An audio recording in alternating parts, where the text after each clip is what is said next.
Righty. We are back on After Hours Live with the Specific Chiropractic Centers. I'm your host, Dr. Chris Brown, trying to figure out how to get myself centered here. And we're going to let people pop on. I just had a little bit of time trying to get this all sorted and figured out to make me be centered. And that's what we got going on. So as people pop in, say what's up, say where you're from. I got a good thing planned for y'all today, and I'm excited about it. So we're gonna be getting into it pretty soon. Once you pop in, chime in the comments below, say what's up, say hi. I don't know who I'm hanging out with.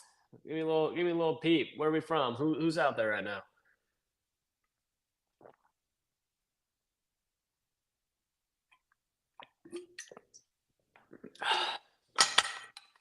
Got a little bit of a theme planned today, but also Q&A is more than welcome. If you have comments, questions, concerns, you can go ahead, chime them in.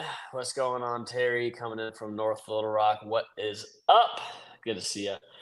As we keep coming in, I created the caption. I don't know if you guys read it, but we're going to be creating our own Centenarian Decathlon today. So what that is it is a concept from Dr. Peter Attia, who is a health and longevity expert.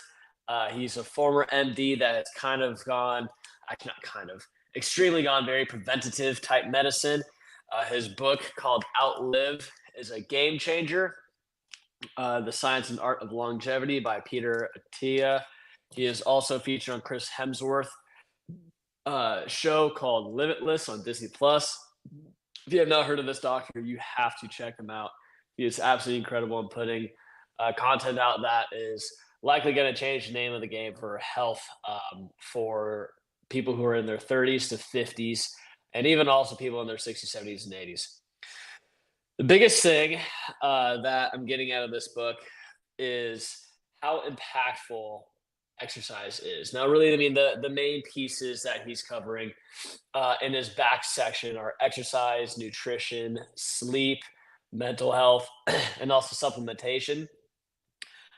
Obviously, he does not know about the impact of the top bone of the neck, neuropathophysiology, and disafferentation, which is what we do and take care of in our clinic. That would be the only section I would add to this. So maybe I'll rewrite this book and plug that piece in. But it's very prevalent in this book how impactful exercise is.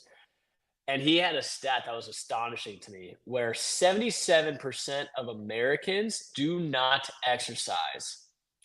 77%. And even if you just go from zero to literally anything above zero, ideally around like even just the minimum of like 90 minutes per week, which is, if you think about it, that's 30-minute walks. You decrease your likeliness of death by 14%, which is a lot. It doesn't seem like a lot, but that's a lot.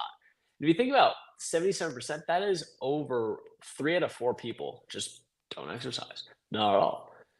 And if you think about it, everybody eats, everybody sleeps, everybody thinks. But the difference between people and what they do in their behavior, some exercise and some don't. Everybody eats, everybody sleeps, everybody thinks. Not one ever exercises. So what's the biggest difference between health? Potentially exercise. Now, what the Centenarian Decathlon is a list of things, activities, or exercises you wish to do in your last decade of life. So the question that he asks his patients during a consult is, what do you want to be true in your marginal decade? Marginal decade being this is the last decade that I will be living. What do you want to be true? What do you want to be able to do during that time? That's a pretty powerful question. It's not something that people often reflect on, wish to think about, want to think about. But when you do, then you can actually start taking action now on preparing for what to do. So then that way, the things you want to be able to do when you're 80 or 90 or 100 plus, you can actually do. Because it's no secret that as you age, you decrease muscle mass, you decrease bone density, you decrease in physicality. Getting up the stairs gets a little harder. Carrying the groceries gets a little bit more difficult. Putting the suitcase up top over your head at an airplane gets a little challenging. And even picking up your great grandchild can be something that maybe you just need someone to hand the kiddo to you while you're sitting on the couch. So if you're like me and a decent amount of humans out there, you might want to be able to do some of those things. So if you have your phone on you right now, or a piece of paper, ideally a piece of paper, but if you have your phone, I want you to whip it out, go to the notes section, pull out a piece of paper, get a pen, get a little bit of time for this. And once you're ready, I want you to number from 1 to 10. 1, 2, 3, 4, 5, 6, 7, 8, 9, 10. Pick 10 things. Okay. So we're going to walk through this together. I'm going to walk you guys through this piece, which is really, really good. So, what are some examples of things you might want to do in your marginal decade, last decade of life? Some people might be, I want to go on a walk. How long of a walk? 30 minutes? An hour? Are there hills involved? These are kind of questions that you should ask. Okay. Are you walking a dog? Or if you're a dog person, you might be walking a dog. And if so, what's up, Mimi? Mimi tuning in. That's grandma. Hey, yo, Mimi. If you want to walk a dog, think about this. Is it a big dog? Is it a small dog? Like, we have to be very detailed because that is going to change what you do now in order to make that happen. Another example, like I said, picking a young child up off the floor. A young 2, 3, 4-year-old, shoot, they might be 20, 30 pounds. And you're picking it up from, you have to bend down, get low, pick it up from one side and get it up to your upper body to hold. And then you have to hold. Like, that is a lot of forces being applied to different muscle groups. And if we're in elderly age, we haven't been training for this, that's going to feel pretty heavy, pretty insecure, and pretty unstable. So, okay, if I have a 30-pound child, how much weight do I need to be picking up now to where by the time I'm 80 or 90, I am able to pick up 30 pounds, probably around like a 50 or 60. Obviously, the heavier that you can pick up, the better. But that's the kind of decline to expect to have happen. So if we're in our 40s or 50s, or even like myself in my upper 20s, and say I can only pick up 30 pounds now, well, then I'm definitely not going to be able to pick up my great great grandchild by the time I'm 80. Not a chance. So you have to actually be prepping and preparing now for later, especially if you still want to be able to do the things we want to do. For me, one of the things I want to be able to do, and be completely transparent, one of the things I want to do is I want to be able to controllably sit down on the toilet when I'm older. When I'm in my 90s and when I'm 100, I plan on living until I'm 114. But I want to be able to controllably sit on the toilet because nothing to me is just more, I don't know what the word is. Maybe not, it's not embarrassing. It's just like demoralizing than having to just like fall down onto a seat and then not being able to get up. I like that. To me, it's just like, you're at that point, you're useless. You are pretty much useless if you might fracture a pelvis or a toilet seat just from having to sit down to use it. So that's been something that I have personally have a vendetta against since I've been like 20. Is like, when I get into my 80s, 90s, hundreds, I absolutely refuse to be that kind of person that get hovers above a seat and just falls down onto it. Not a chance. That is not going to be me. So figure out what that thing is for you. Figure out what that thing is for you. Carrying groceries. When you were 80 or 90, do you think that you would want to carry groceries? What are we thinking? You can comment in the section. Yes, no, maybe. How big are the groceries? Are they 5-pound bags, 10-pound bags? Is it tough? If so, if you want to be able to carry groceries, then we got to start carrying some heavier stuff. Grab a 20-pound dumbbell, grab a 30-pound dumbbell, go walk down to the sidewalk and back. Go walk down the driveway and back. Do it with one arm, do it with both arms. Start actually training for it, and you'll find that you'll feel better now too. Let's see. Ooh, Pick a 20-pound suitcase off the floor and put it in the overhead compartment of the airplane. How many of us do things with our arms overhead? Crickets. I'm hearing crickets. I'm probably blasting your guys' people right now. You're probably thinking, where the heck are we getting this information? Think about all the things that we have to do on a day to day basis. We have to roll over, get out of bed, which means you have to stand up. If we fall, we have to get up. So, if you want to train how to get off of the ground now, I challenge you to see if you can get on the ground and get up without using your arms. Can we do that? If you were to crawl like a small infant baby, could you do that? Just crawl from where you are to the front door. My mom right now, actually both my parents. So my mom is 59, my dad is 60. They just started strength training with my best friend from home in California. He's a tactical strength coach. He did Stanford football internship. He's fantastic, and he's the best trainer I have ever had. And he's a fantastic dude too. So my parents are getting into strength training, which I find very exciting because they're recognizing how important it is for when they become grandparents and great grandparents too, and also when they get older. So I was with my mom. Sorry about sneeze. I was with my parents 2 weeks ago on a baseball trip, and one of the things that my friend had them do was crawl. It's called a bear crawl. You have all four limbs are on the ground, and your knees are and shins are off the ground. So it's like your toes, your feet, and your hands. And you go right hand, left leg, and then left hand, right leg, so like a cross crawl, and you have to crawl forward and then crawl back. Well, my mom didn't even know how to do it. She didn't have the upper body strength to even just get herself off the ground. So that was very eye opening for her. It's like, man, I used to be able to do this when I was a baby, and now that I'm 59, I can't. And literally, it's just crawling. It's the first thing we ever do.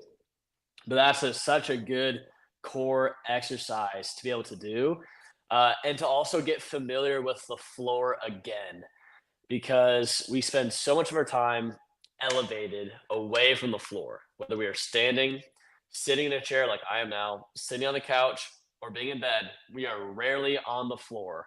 And for most of us, that floor is 5 feet away from us, especially 5 feet away from our head. A majority, I think it's like a third of deaths caused by people over the age of 70 is the aftermath of a hip or leg fracture from a secondary to a fall. So someone has a fall, likely have decreased bone density, so the likelihood for a fracture occurring is higher, and they go get surgery. And typically, the aftermath of that surgery is really difficult to overcome, especially because since we're older, our immune system slows down a little bit. And then typically, third of those people are passing away due to hip fracture. It's a pretty serious thing. It's significant. Falls are no joke, especially majority of people who are over the age of 65. They're probably on some kind of blood thinner like aspirin. Um, and that is definitely subject for concern, especially if someone's a fall risk. Anytime hitting your head, if you're having a blood thinner, like you have to go to the ER and get scanned for brain bleeds. So getting familiar with the ground behooves a lot of people, especially whether you yourself are in that kind of age bracket nearing it, or even like your parents kind of encouraging them. Learning about the stuff's fascinating. And we do not spend enough time on the ground. You watch some of the Blue Zones episodes on Netflix, and the place in Japan called Okinawa, those elderly people who are easily living above 100 years old just eat dinner on the ground. They eat dinner, they get their butt below their knees. Think about that. How often do we get our butt below our knees? Not often, not often at all. And we are supposed to have that type of range of motion. Now, yes, range of motion can decrease as time goes on, but that more than likely is because if you don't use it, you lose it. And trying to gain muscle as we get older is difficult. It's much harder to gain muscle as we get older than it is to lose. But if you do start strength training now, you will at least mitigate loss of muscle mass. And strength training is more advantageous for bone muscle or bone mineral density than impact. So I don't know if you guys have heard people like, okay, people like women who are osteoporotic, osteopenic.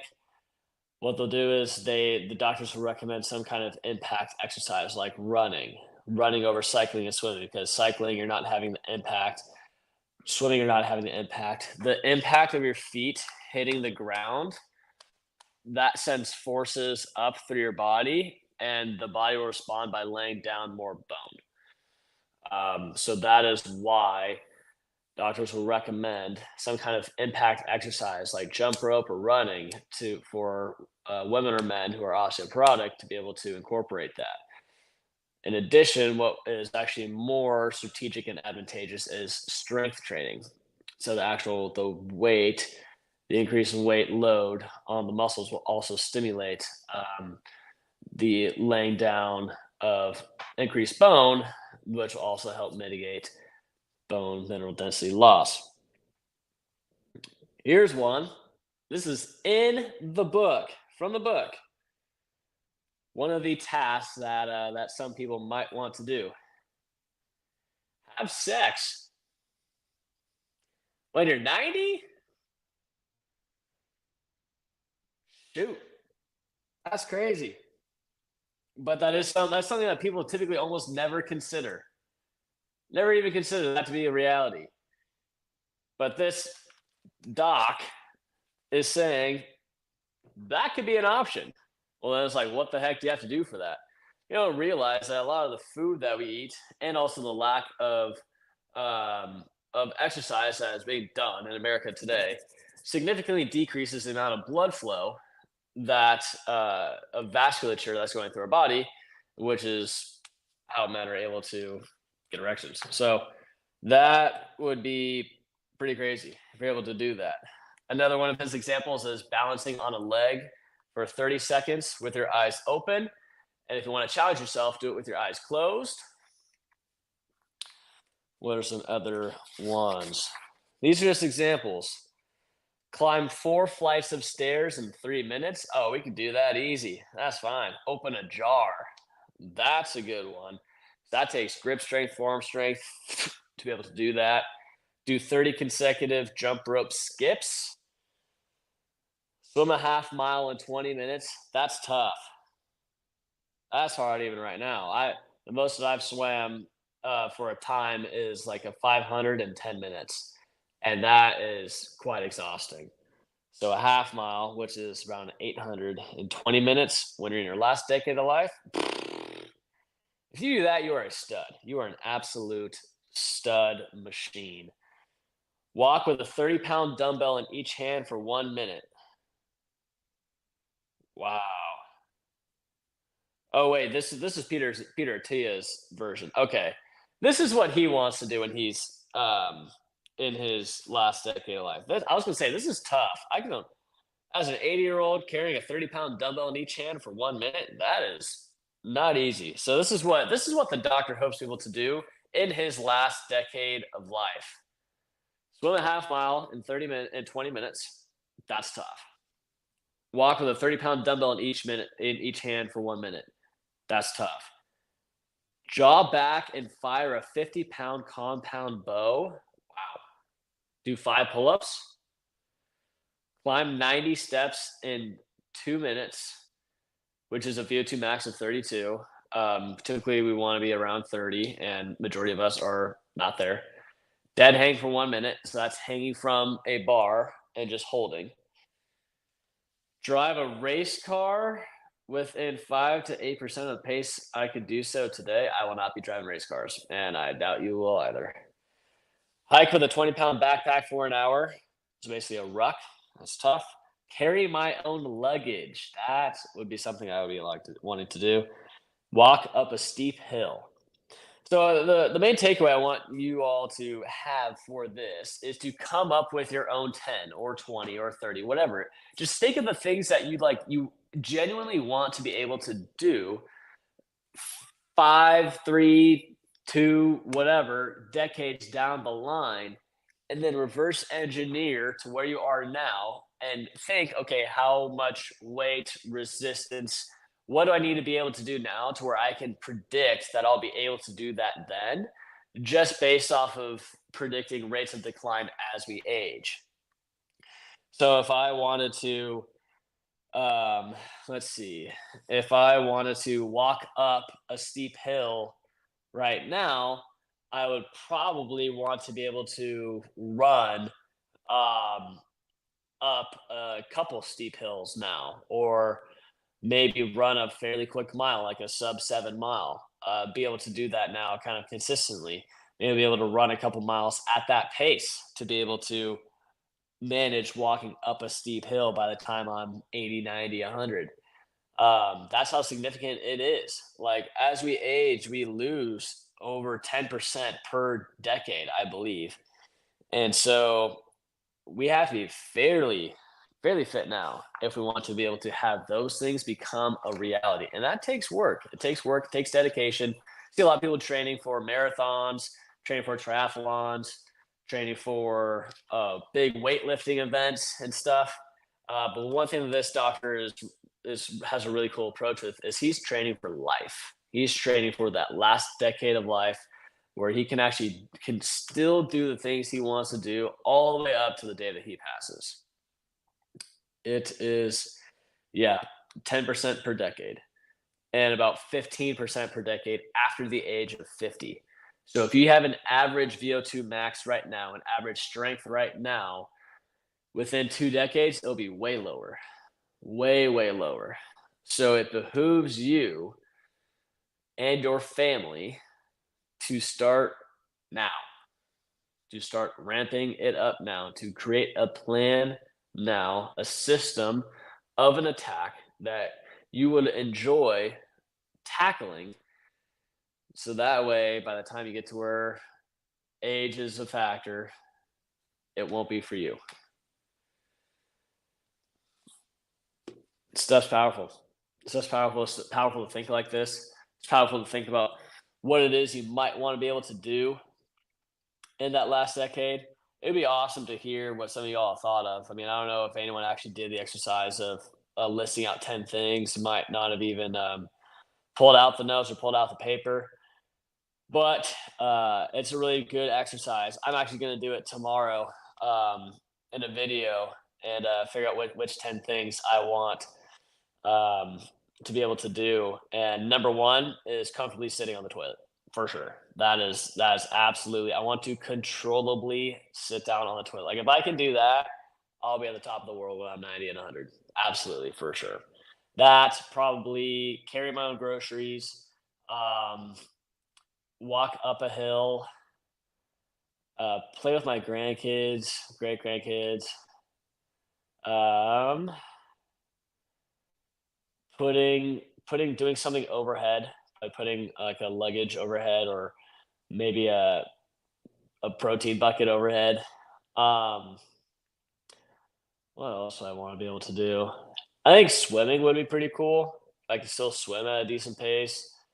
Um, Still be able to what's some functional lunges. Lunges are super functional. Be able to get down onto the floor. I think that's a good one for me. Just being able to just get your butt on the floor and be able to get up without using your arms. If I could do that at 90 or 100, I am smooth sailing. Um,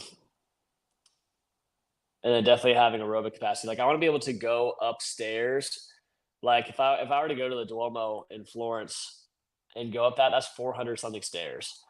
I do not want to have my age be a limitation of me seeing those views because seeing the city of Florence from 500 feet up is absolutely gorgeous. Um, so that's cool. So it looks like Terry did it. Mimi said I put her on a guilt trip. I'm sorry, Mimi, but the good news is, honestly, I'm not sorry because I just activated you. and now you're going to take action, and therefore you're going to bring more of that lemon blueberry bread again as reward for yourself and for me. Um, yeah, I mean, these are kind of conversations I have with my mom nightly. With my grandma, she's 81. She's into it, and I mean, she's into it. And my grandpa, her husband, has frontal temporal dementia and can barely move, like shuffle gait, can barely get out of the chair, has fallen several times. She can't get him up. Um, and and so seeing that decline in movement and motor control, I mean, it's absolutely eye-opening for me. It's eye-opening for my parents, and they're starting to learn more just from hanging out with me and me sending them podcasts and stuff to listen to, just continuing to plant the seed, and now they're taking action for it, which is pretty cool to for them to do so. I mean, my dad likes to ride on the bike, does the Peloton stuff. My mom swims 3 times a week. They're 60 and 59, and now they're picking up strength training, which I've been bugging them for years to start doing. And apparently my dad's enjoying it, which I never ever thought I'd see that day. So that's cool for me. Um, I mean, if you guys know us docs in the clinic, we've been doing some pretty tough stuff over this year.